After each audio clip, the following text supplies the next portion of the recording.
Chapter 4 Home in October 1956. When I was 13 years old, we arrived back in Karachi. The sheer hassle of settling down dulled much of the pain of leaving Turkey and our many friends and relatives there. Coming home has its own charm too, of course, even though our home was very different now. In the 7 years that we had been away, Karachi had exploded into a large and vibrant cosmopolitan metropolis. The city was humming with life. My father reported back to the Foreign Office, still located in Moheda Palace. We soon found a house in Nazimabad Block 3. One of many new settlements that had mushroomed after independence to accommodate the millions who had fled India. It was well planned with wide roads and boulevards. Most of its neighborhoods were middle class or lower middle class. Ours was one of the few families on the street to own a car. My mother soon found another job. My parents were friendly with a Dutch couple, Mr. and Mrs. Brink. Mr. Brink was the general manager of the Philips factory located in a new industrial area called Site,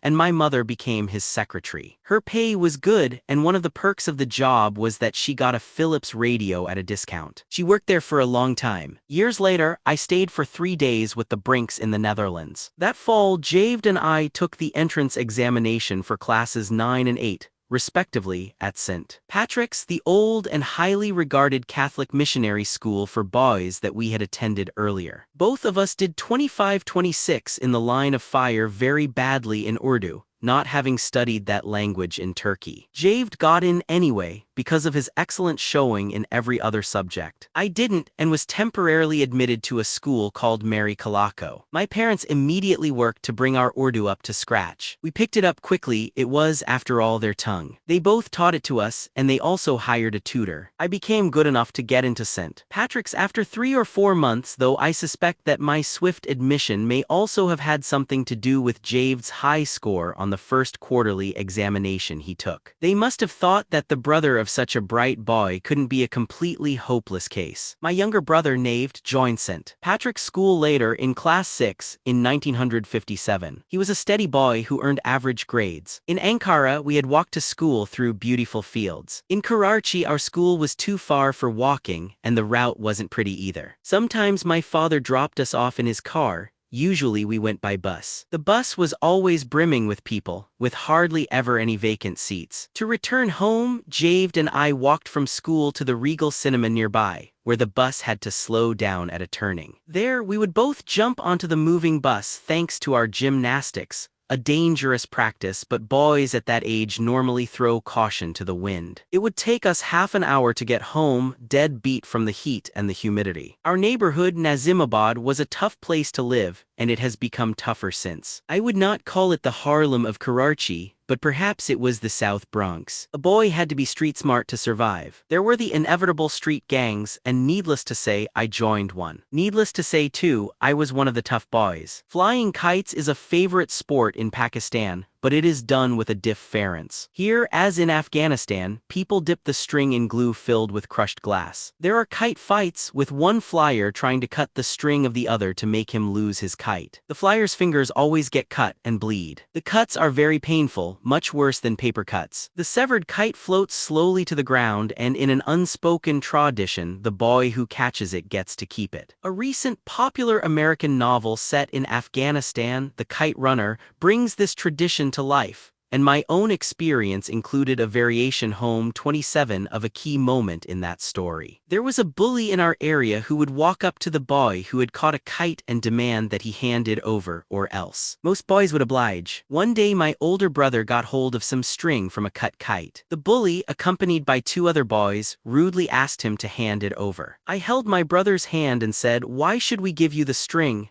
Then, without thinking, I punched the bully hard. A fight ensued and I really thrashed him. After that, people recognized me as a sort of boxer, and I became known as a Dada Jir, an untranslatable term that means, roughly, a tough guy whom you don't mess with. The lesson I learned was that if you call a bully's bluff, he crumbles. The secret is to stand your ground for a few seconds, and your initial fright vanishes. This lesson later stood me in good stead as a commando. I remember St. Patrick's with great affection. I learned a lot there, and not only from books. Of course, I couldn't help being naughty, and I would get punished, especially by one teacher, Mr. DeLima. I think that at the back of their minds, my teachers compared me unfavorably with my brother, who continued to get superb grades. Sometimes I was made to kneel in a corner. Sometimes I had to stand outside the classroom. Once when I was standing outside, I saw my father coming to meet with the principal. I sneaked behind the building so that he wouldn't see that I was being punished. The punishment I remember best happened when Father Todd caught me throwing chalk at another boy in class and gave me 6 of the choicest blows on my posterior with a sturdy cane. It stung like hell. When as president of Pakistan, I returned to St. Patrick's for a reunion, I reminded Father Todd of the caning. I felt like sitting on ice, Father, I told him during my speech. An old classmate of mine came to the microphone and said, "Father, did you know at that time that you were caning the presidential seat?" Everyone laughed. Father Todd is a good soul and I have great regard for him, as I do for all my teachers. One teacher was Mr. Mendes. He was very good and worked on building our character. I can never forget how he would try to inculcate in us the attributes that make a gentleman. He himself personified the qualities of a gentleman. 28 in the line of fire. Of course, my pranks weren't limited to school. My romantic uncle Ghazi Gulem Haider, the one who married the half-Turkish woman, was great at mixing with youngsters and would take the lead in many practical jokes. He would pile 8 or 10 of us boys into his car, a German Opel Rekord, and go looking for mischief. One day he took us to Freer Gardens, where people go to relax in the evenings. He spotted a man who was as bald as a golf ball sitting on a bench. For some reason, the man had oiled his bald pate, making Matt Tur's worse, for it was shining like a mirror and inviting trouble. "I'll give 5 rupees to the boy who slaps that man on the head,"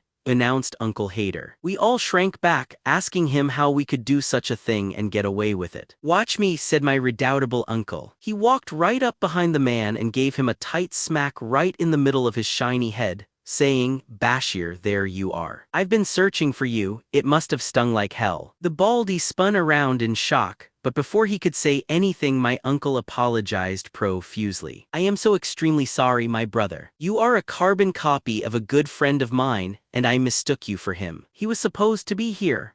The poor man, still in shock, shifted to another bench some distance away, looking sheepishly this way and that. We were aghast but also relieved. That was the end of that, we hoped, and Uncle Haider would think up something less dangerous and embarrassing next. Lo and behold, he raised the stakes. "Now I will give 10 rupees, our disbelieving ears heard him saying, "to the boy who smacks his bald head again." We were appalled. To get away with it once was a miracle. To get away with it twice was asking for very serious trouble. When we demurred, Uncle Haider said, "Watch me." He stole up behind the man again and smacked him even harder on the head, saying, "Oh Bashir, there you are. I just saw a man who looks exactly like you," and smacked him on the head. The poor man spun around again in utter consternation, his eyes wild with disbelief, his mouth gaped like a goldfish. Before he could get a word out, Uncle Haider started acting contrite. He apologized even more profusely, asking in mock dismay, "How was I to know that you had shifted seats?" Without giving the stunned man a chance to say anything, he walked away. We all rolled on the grass with laughter. Home 29, don't get Uncle Haider wrong though. He was in the Air Force and had won the sword in the Indian Air Force before partition. Before I reached class 10, at the age of 15, I had been an above-average student, usually among the first 4 in my class. That year, however, my grades dropped dramatically. The cause, my first romance. A first crush is a distraction that all young people must suffer sooner or later, but different people handle it differently. The later a man gets it, the more of an ass he makes of himself. I let it become the focus of my life, not least because it came out of the blue. Truth to tell, she made the first move. I was still too shy to initiate a romance, let alone woo a girl. She was a neighbor, about my age, perhaps a year older. I found it far more convenient to be wooed than to have to court a girl myself anyway.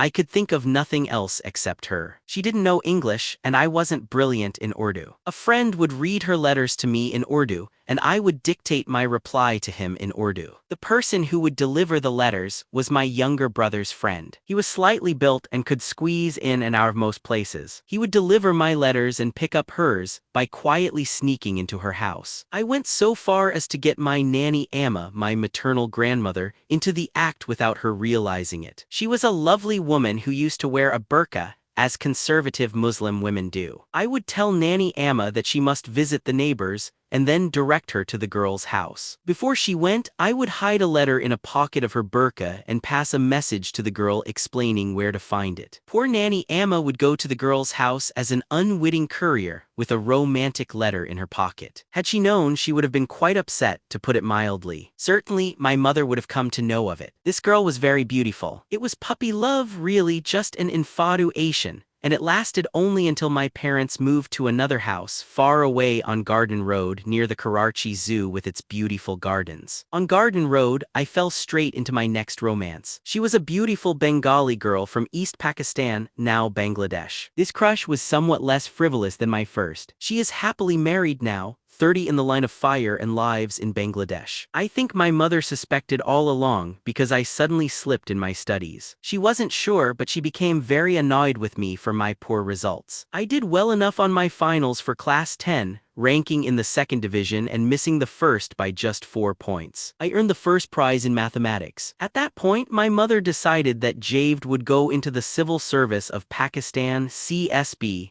the most prestigious branch of our bureaucracy. Her youngest son, Naved, she decreed, would become a medical doctor. With my excess energy and mischievousness, I would go into the army. And so it came to pass.